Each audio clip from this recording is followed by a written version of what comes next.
Este día el fiesta de Nuestra Señora la Virgen del Pilar, donde este día ya concentra el mga actividades na mga religious activities. En connection con este, ya conduce en antes a las 3 del tarde con el tradición Gran Procesión en honor de la Virgen del Pilar. Y empieza el procesión a Metropolitan Cathedral na Calle La Purísima hasta para na Fortaleza del Pilar. A mediante el mal tiempo, miles pa siempre del mga devoto del Nuestra Señora la Virgen del Pilar desde el diferente sector el sigue na procesión.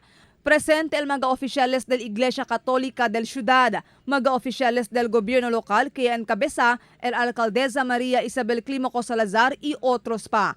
Ya sigue con el procesión un pontifical mass na Fortaleza del Pilar a las 5 del tarde. El Archbishop del Ciudad Rómulo de la Cruz, el llaman officiate con el misa. Otro pa misa ella conduce también a las 6:30 del noche. El religious activities este día ya principia por medio del Diana o Holy Rosary que conduce na Fortaleza del Pilar en antes a las 4 del madrugada.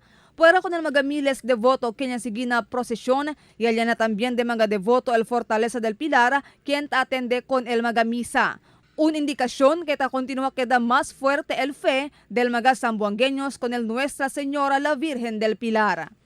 Marifita Mayo, Dateline Zamboanga.